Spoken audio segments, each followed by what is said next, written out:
Muito bem, estamos de volta com o programa TV Câmara Entrevista e hoje recebendo a psicóloga Caroline Barros e a nutricionista Natália Petri para falar de um assunto que atinge a toda a sociedade na década atual, os transtornos alimentares. Na França, por exemplo, foi criado um projeto de lei que visa não aceitar modelos que sejam excessivamente magras, com IMC, ou Índice de Massa Corpórea, inferior a 18. O não cumprimento dessa regra pode ocasionar até em multas altas. Aqui no Brasil, como estamos com essa situação, né? Esse quadro, né, que na França acontecendo isso, no Brasil parece que ainda eu acho que não chegou a tanto. Nós não temos uma lei tão parecida com essa questão. Mas antes de entrar nessa questão, gostaria que vocês explicassem para a gente esses termos, né? Anorexia, bulimia, um termo que eu conheci agora, né? Através estudando um pouquinho, ortorexia e vigorexia. São nomes aí que parecem ser desconhecidos, estranhos, mas o seu significado parece que é bem comum no atual momento que a gente vive, né? É verdade.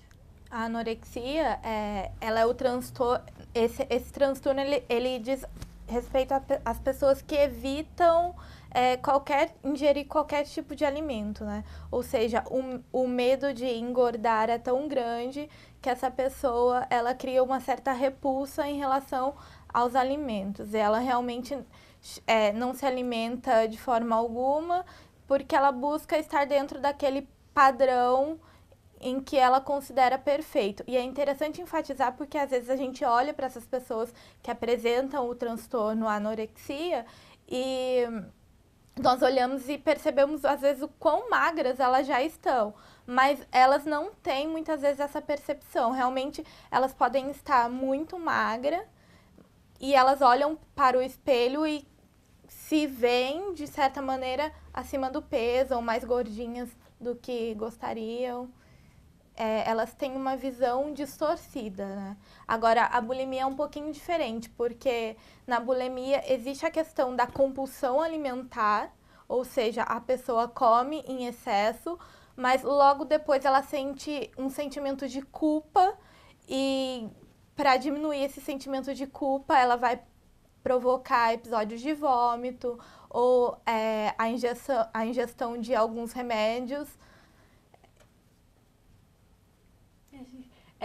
A anorexia e a bulimia, elas são os dois principais transtornos pelo diagnóstico, manual de diagnóstico estatísticos de transtornos mentais, juntamente com o transtorno de compulsão alimentar. Então, esses são os três principais transtornos que são descritos. E o transtorno de compulsão alimentar, ele é similar ao que a Carol descreveu da bulimia, só que não tem a purgação, não tem a compensação, né? A pessoa não elimina aquele alimento. E como você falou da ortorexia e da vigorexia, eles não são descritos como transtorno alimentar ainda, pela revisão mais atual, né, desse manual, mas já tem se falado muito na mídia, já tem muito estudo com isso, porque são, como você falou, situações que a gente tem visto bastante. A ortorexia, ela seria uma alimentação saudável já doentia. A pessoa ela é tão obcecada por alimentação saudável, ela é tão obcecada em ser saudável, pura. Então, ela vai começando a restringir aquela alimentação a ponto de ficar cada vez mais restritiva, a ponto dela deixar de sair para compartilhar com outras pessoas dos momentos sociais, a ponto dela levar a comida própria. Então, isso vai ficando tão restritivo que vai atrapalhando a vida social dela, vai colocando a vida dela em risco, tanto mentalmente quanto fisicamente. Já a vigorexia, ela seria relacionada... Tem alguns autores que chamam de anorexia reversa. Enquanto as pessoas que têm anorexia, elas nunca se veem magras o suficiente, né? Elas têm esse medo intenso de engordar. A pessoa com vigorexia, ela tem essa questão de querer ganhar muita massa. Muscular, né? Muita massa muscular. Eu nunca estou grande o suficiente. Uhum. Esse é um transtorno que ainda não é descrito, mas é mais comum em homens. Sim. Né? Nesse nosso culto à academia, tudo isso que a gente Sim. está vivendo de vida fitness, Uhum. né? Muitos homens também sentem que eles nunca estão grandes o suficiente. Mas eu acho que ele também está presente em algumas mulheres, porque principalmente do que a gente estava falando desse padrão mais magro, talvez aqui no Brasil também há o culto daquele padrão, daquele corpo mais, o que a gente chama popularmente de o corpo violão, né? Então a vigorexia, ela está muito associada a esse padrão. Muito Mais bem. sarado, né? Mais sarado, né, com relação, a gente vê que a discrepância, por exemplo, das pernas, de braços, voltados mais para o lado da mulher, e o homem, por uma forma total, seria isso, mais ou menos, né? Agora eu pergunto para vocês o seguinte, qual desses distúrbios, transtornos é o mais perigoso, na opinião de vocês? Eu acredito que o mais perigoso, né, de colocar a sua vida realmente em risco é a anorexia, porque a pessoa ela vai realmente restringindo a alimentação a ponto do corpo poder entrar em falência, né, por falta de nutrientes. Mas todos os outros transtornos, eles eles trazem um risco significante à vida da pessoa, né? A bulimia, pelos atos purgativos, isso está causando um desequilíbrio no corpo. Pode causar, por exemplo, uma parada cardíaca. Problemas gástricos, problemas a dentição, gástricos. os dentes ficam amarelos.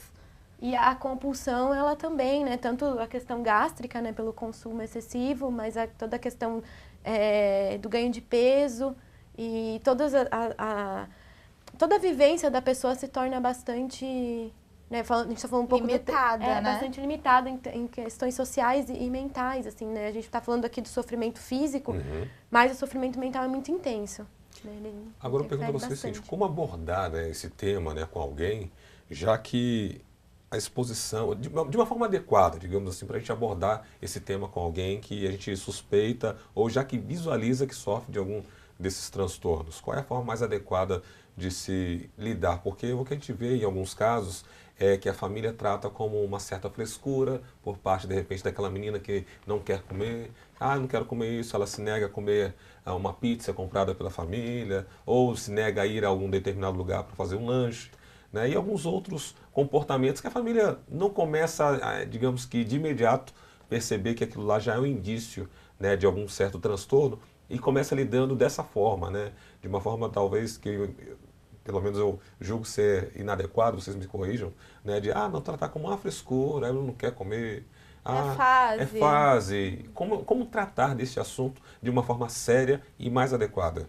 Então, o problema é que, assim, existe a percepção da família, principalmente na adolescência, se uma menina, por exemplo, se recusa a comer, no sentido de, nossa, às vezes que bonitinha, ela tá preocupada com o corpo, de repente não ficar mais gordinha. Tem família que acaba até incentivando esse tipo de comportamento. A maneira, eu acho, de lidar com isso em relação aos pais é principalmente entendendo os sentimentos que estão por trás daquele comportamento. Porque muitas vezes os pais falam, olha, é frescura, logo vai passar, e aquele comportamento continua se repetindo. Por exemplo, a negação em se alimentar, né, ingerir os alimentos. Então, é importante que os pais observem as mudanças de comportamento e, ao invés de julgar ou de primeiramente dizerem que é uma frescura, que eles entendam o que é que os filhos estão sentindo, o motivo, o porquê que, de repente, esse adolescente ou essa criança está se alimentando compulsivamente ou está recusando ingerir alimentos. E é lógico que, às vezes, para os pais é muito difícil lidar, porque eles se culpam muitas vezes, eles não entendem os motivos, o porquê que a criança está desenvolvendo, a criança ou o adolescente está desenvolvendo esse tipo de comportamento, mas é nessa hora que a ajuda do profissional, de um psicólogo, de um nutricionista, é muito importante. Me deu um branco do que eu ia falar.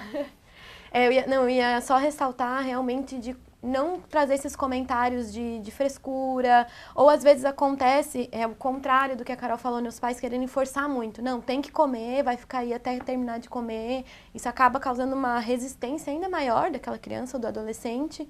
Então, eu acredito que a melhor maneira de lidar, quando você percebe que a pessoa está muito obcecada em perda de peso, né, está recusando os alimentos, ou você percebe que ela está tendo comportamentos alterados, como esconder comida, né, ou botar para fora de alguma maneira. A melhor maneira de você trabalhar isso, como a Carol falou, é o acolhimento. Né? Você acolher, você não forçar, não o ressaltar, diálogo, você escuta. conversar, acolher, né, ficar do lado, perguntar se está disposta a procurar uma ajuda, se quer conversar com uma pessoa que possa entender, mas cuidar com esses comportamentos, porque eu entendo que é difícil, né? A gente não consegue, às vezes os pais não conseguem entender por que que ele não quer comer ou por que que ele está fazendo isso, mas antes de brigar, né, de julgar, é melhor trazer essa conversa, o acolhimento. Tentar entender um pouco mais o que está se passando ali, né? Justamente por conta disso, na adolescência, né, acontecem ali os primeiros relacionamentos, as primeiras decepções, né, tanto para meninos quanto para meninas. O quanto que uma decepção dessa pode provocar, digamos assim, ou pode ser um start para que a menina ou o menino tenha ali essa percepção e comece aí a desenvolver algum certo tipo de transtorno? Eu acho que assim, pode influenciar bastante, mas aquilo depende muito da história da pessoa, principalmente daqueles primeiros momentos da infância, né? Por exemplo, de repente uma pessoa que passa por uma decepção amorosa lida de uma forma muito diferente e já não tem essa tendência de desenvolver um transtorno alimentar. De repente, para outra pessoa, pode ser que desencadeie o transtorno alimentar, né? Se a pessoa já tem um histórico de insegurança, de autoestima baixa, de sentimentos de solidão, pode ser, sim, que o término de um relacionamento desencadeie não só um transtorno alimentar, mas vários outros tipos de problemas, por exemplo, a depressão, entre outras coisas. A adolescência é uma fase muito complicada. E tanto que essa é a fase mais comum dos transtornos alimentares, do desenvolvimento de transtorno. E eu acho que nessa questão do término, só complementando o que a Carol falou, pode ser um fator muito importante quando começa a vir essa discussão toda do peso, né? O que a gente vê na adolescência, ele terminou comigo porque eu não sou bonita, né? Ou porque eu não sou magra. Mas aí, no caso, a pessoa já tinha uma autoestima abalada, já tinha esse sentimento de insegurança. Isso ele não quer dizer que vai desenvolver, sim, né? Mas ele não foi desencadeado pelo relacionamento. São sentimentos prévios e aí com o relacionamento isso aflora.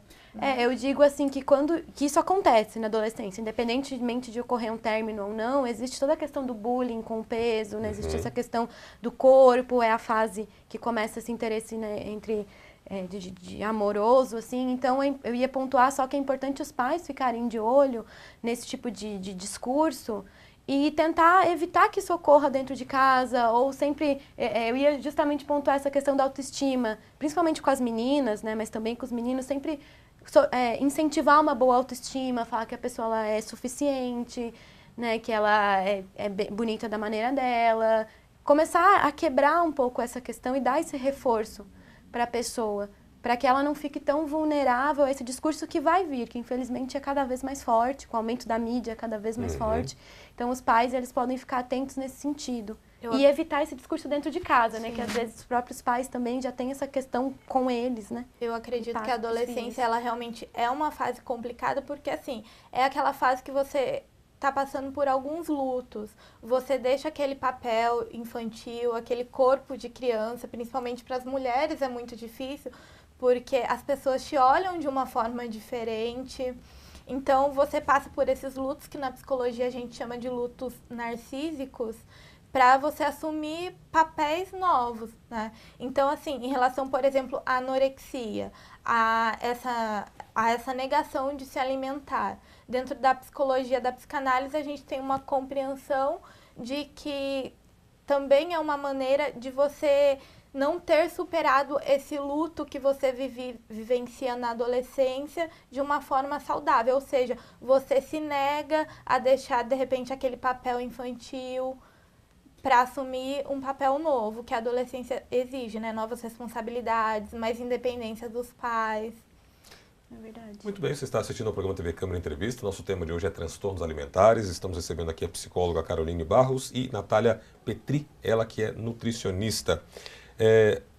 Vocês falaram da questão do apoio da família, né? Eu ia perguntar justamente isso, como que a família deve se comportar, né, diante de alguém que sofre com esse transtorno. E vocês falaram que a questão do apoio ela é muito importante, mas ela é necessária, somente o apoio da família é necessário, ou seja, É possível a pessoa conseguir se libertar de alguém que sofre de uma forma grave até desses tipos de transtornos? Você diz sem o apoio da família? Sem o apoio da família ou até mesmo com relação aos tratamentos, como é que é essa forma para a pessoa se libertar de fato? Né? O que é necessário para ela poder se libertar de fato de algum tipo de transtorno? Eu acredito que é possível, sim, né, você se recuperar, infelizmente não tendo o apoio da sua família, mas acho que depende muito da faixa etária, né, que a pessoa se encontra, né, com crianças provavelmente todo o tratamento, se você for procurar uma ajuda profissional, vai envolver a família inteira, né, por esse reflexo da dinâmica familiar. Agora, se a gente já estiver falando de um adolescente, né, ou de um jovem adulto, né, já maior de idade, ele pode sim procurar ajuda por conta própria e conseguir se recuperar e até mesmo entender toda essa questão da família, né? Porque não é tão incomum a família não dar esse apoio pelo fato de que a família não entende, não consegue entender, né, por que uma pessoa simplesmente não come, ou por que ela come, por que ela tem aquela relação com a comida. Às vezes a família não é tão aberta, né, para conseguir entender isso. Mas é possível sim a pessoa se recuperar. Na verdade, eu acho que a recuperação, além do apoio da família, que é primordial, é um trabalho mútuo, né? Não, a responsabilidade não é só da família. Quando a gente fala de transtornos alimentares, nós estamos falando também de uma responsabilidade social. Por exemplo, a escola, principalmente na adolescência, que é essa fase de edificação da personalidade, da formação de grupos, ou seja, é nessa fase que nós olhamos e percebemos o que realmente nós gostamos, o que nós queremos para a nossa vida, o que nós não gostamos. Nós nos identificamos com algumas coisas, com algumas pessoas, com alguns padrões, e nós recusamos outros. E aí nós vamos edificando a personalidade. A escola é um lugar super importante na adolescência, porque ela nos prepara para a sociedade, para a vivência em sociedade. Então, a responsabilidade da escola, isso é muito bacana, porque tem escolas que trabalham muito a questão do bullying, a questão da inclusão, e eu acho que isso faz toda a diferença nesse apoio em relação aos transtornos alimentares. Eu acho que quando a gente pensa em transtorno alimentar, toda essa responsabilidade da família, da escola, né, das políticas públicas em geral, a gente precisa compreender que o transtorno alimentar ele não é simplesmente o fato de uma pessoa comer ou não comer. Né? Isso é só a pontinha do iceberg, é só o reflexo, é só o que está aparecendo. Mas é algo muito maior, que mexe com todos os fatores da vida da pessoa. Tanto que tem alguns autores que discutem se o transtorno alimentar ele é doença ou sintoma. Porque ele é uma doença psiquiátrica que tem mortalidade, né, que tem consequências, mas ele também é um sintoma de toda uma dinâmica familiar, de uma questão de bullying, de vários fatores que vão acontecendo, de uma questão com a autoestima que vai levando, para a psicanálise, né, ele é um sintoma. Para a psicologia, ele é um sintoma. Porque, por exemplo, assim, por trás de uma pessoa que tem o transtorno de bulimia, né, a pessoa com transtorno de bulimia e anorexia, elas têm sentimentos em comuns. Por exemplo, ansiedade, sentimento de solidão, autoestima baixa. Ou seja, o transtorno, ele é só um sintoma da maneira que ela encontrou de lidar com todas essas emoções. Agora, é possível a pessoa sofrer de mais de um transtorno? Ou um transtorno vai puxando o outro? Como é que funciona essa questão dos transtornos? Eu acho que é até uma situação comum, quando a pessoa começa a se recuperar, ou no processo dela de transtorno alimentar, ela migrar de um transtorno para outro. Né? Não é incomum, por exemplo, a pessoa ter anorexia e, de repente, ou por algum fator, ou no tratamento, ela acabar migrando para bulimia. Então, é possível, sim, a pessoa acabar migrando de transtorno para outro, na tentativa, né, de você se encontrar, de você se reequilibrar, acaba caindo num outro transtorno alimentar. Acontece. Muito bem, a gente já está chegando aqui ao finalzinho do programa, né? Mas eu já quero aqui agradecer a presença da psicóloga Caroline Barros e também da nutricionista Natália Petri. Antes de passar aqui os contatos, eu gostaria que vocês compartilhassem aqui, deixassem uma mensagem ao nosso telespectador, né? Vocês que são profissionais que lidam diretamente com pessoas com um transtorno, principalmente aquela pessoa que está hoje em casa, talvez sofrendo bastante com um transtorno, ouvindo toda essa explicação, essas dicas. Qual é a maior dica que vocês dariam então para essa pessoa?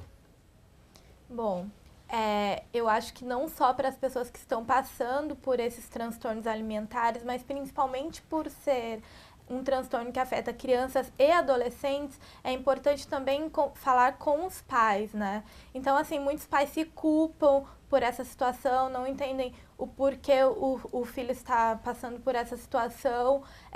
O que eu quero dizer é que, assim, ninguém acerta o tempo todo, né? É lógico que nós sempre fazemos algo para o filho buscando o melhor. Acontece que nem sempre isso ocorre. E não é as causas dos transtornos alimentares não é só a questão da dinâmica familiar. Existe uma cobrança que vem de fora, da sociedade. Então, por isso é importante o apoio da família, da escola, o diálogo, principalmente, entre os pais e os filhos. Compreender, ao invés de julgar, é aquilo que a gente falou, compreender o que os filhos sentem ou porque, de repente, eles mudaram o comportamento e buscar, sim, a ajuda de um profissional, de um psicólogo, de um nutricionista, porque, sim, tem cura, mas é preciso tratamento, acompanhamento, apoio, principalmente. Então, vou deixar só uma mensagem final, né? Se você sente que você está sofrendo de alguma forma com o seu corpo, com o seu peso, você sente que você está insatisfeita, que isso está realmente atrapalhando a sua vida, ou que você se sente refém da comida, você sente que a comida realmente está dominando a sua vida, saiba que é possível, né? Como a Carol falou, se recuperar disso, é possível você ter um relacionamento normal, leve com a comida, é possível você ter um relacionamento melhor com o seu corpo, é possível você entender o que está por baixo disso tudo. Então, se você está sentindo isso, procure ajuda de uma psicóloga, às vezes de um psiquiatra que também compõe essa equipe, de uma nutricionista comportamental que trabalha com essas questões, para que esses profissionais possam te ajudar a sair, né, e você poder se libertar de toda essa questão que você está vivendo. Muito bem, quero mais uma vez agradecer aqui a nutricionista Natália Petri. Acertei o programa todo, Acertou né? o tempo todo. Natália Petri, por sua presença aqui. Inclusive, agora o pessoal que quiser entrar em contato com você, você compartilha um pouco da sua própria experiência. Nós estávamos conversando aqui no intervalo, né? Conta um pouquinho pra gente como é que foi esse seu trabalho aqui, rapidamente, só pra gente conhecer um pouquinho. Ah, tá certo. Então, estava compartilhando aqui, né, com os meus colegas que eu vivi transtorno alimentar enquanto estava na faculdade. Foram basicamente 6 anos, onde eu acabei migrando de um transtorno alimentar para o outro, como você falou. Então, eu vivi muitos anos de transtorno de compulsão alimentar, que é um transtorno cíclico, onde horas eu estava fazendo uma dieta, restringindo, e horas eu estava comendo tudo que tinha na minha despensa, a ponto dessas compulsões elas começarem a ser tão frequentes e grandes, de eu começar a comer até mesmo comida congelada quando não tinha mais outra opção. Então, realmente era algo que, né, vocês conseguem imaginar só por esse relato que era algo que realmente atrapalhava muito a minha vida, né, a minha saúde. E eu tive uma fase também, quase um ano, onde eu vivi anorexia, né, onde eu restringi muito a minha alimentação e acabei até entrando numa magreza não saudável, botando a minha vida em risco. E eu também tive a fase da bulimia, onde eu comecei a utilizar os métodos purgativos, né? E hoje eu vejo, depois de ter feito o tratamento todo com um psiquiatra, com um psicólogo, com um nutricionista, com um trabalho em grupo, hoje eu vejo que todo transtorno alimentar tem muito esse caráter que a Carol falou, né? A gente está buscando lidar com algo maior, né? A gente está buscando reagir ao mundo, a gente está buscando se encontrar. Então, você acaba caindo, né, por vários fatores nesses transtornos. Mas é possível, sim, se recuperar, posso dizer por experiência própria e pelas pessoas que eu atendo. É possível ter uma relação tranquila com a comida e entender tudo isso. Muito legal, parabéns. Obrigada. E você compartilha também um pouquinho dessa experiência. Você tem um blog, né? Um site onde você ali compartilha e as pessoas que quiserem entrar em contato já para conhecer um pouquinho mais da sua história, das suas dicas hoje, né? Como profissional, que você já atua já há algum tempinho, elas podem entrar em contato com você, né? Eu vou pedir para a nossa técnica colocar aí o contato da Natália, tá aí, nataliapetri.nutricionista.com. Isso, esse é o meu site lá, traz todo o meu trabalho, né? Hoje eu atendo em consultório. Basicamente, o meu trabalho hoje é ajudar pessoas que sofrem de alguma forma com a comida ou com o corpo. Então, seja efeito sanfona, uma vida de dietas, transtorno alimentar, compulsão alimentar, qualquer sofrimento que você sinta em relação a isso, eu ajudo essas pessoas a modificarem esses comportamentos, a resgatar a autonomia alimentar e a fazer as pazes com o corpo, com a balança. E no meu site explica todo esse meu trabalho. E eu tenho os meus canais online que se chamam de Bem com o Meu Prato, que eu trabalho muito na internet, trazendo informação, trazendo conteúdo, tanto sobre transtorno alimentar, quanto sobre o relacionamento com a comida, sobre a nutrição comportamental, que é uma área nova no Brasil. Então, vocês podem me achar no Facebook, no Instagram, no YouTube, como De Bem com o Meu Prato, ver meus vídeos, meus textos. E eu acredito que pode trazer também um pouco de apoio para quem está se sentindo nessa situação. Muito bem, mais uma vez parabéns, Natália. Obrigada. Obrigado por sua participação, assim como a Caroline Barros também compartilha muito ali dos seus ensinamentos, da sua experiência. Você também tem um canal, né, onde as pessoas podem estar acessando e entrando em contato com você, não é isso? Sim, eu utilizo uma página no Facebook, Psicóloga Caroline Barros. Eu escrevo sobre vários temas de psicologia e também gravo alguns vídeos. E para que as pessoas entendam um pouquinho não só sobre transtornos alimentares, mas de várias dificuldades relacionadas à psicologia que elas vivenciam no dia a dia. Então, desde ansiedade, depressão, até mesmo os transtornos alimentares. Perfeito. Também tem um telefone para quem quiser Sim. entrar em contato, né? Eu utilizo bastante o WhatsApp também, então quem quiser entrar em contato pelo WhatsApp é uma maneira mais fácil de comunicação. Tá certo. Mais uma vez agradeço então a psicóloga Caroline Barros e a nutricionista Natália Petri pela presença de vocês aqui no programa. Bom, e agradeço a você que também nos acompanhou aqui. O programa de hoje vai ficando por aqui, mas se você quiser rever esse nosso bate-papo, é só entrar na nossa página no Facebook, facebook.com/TV Câmara Jacareí, ou então pelo nosso canal no YouTube, youtube.com/TV Câmara Jacareí. Obrigado pela sua companhia. Continue ligado aqui na TV Câmara Jacareí, a TV pública da cidade, e até o nosso próximo encontro.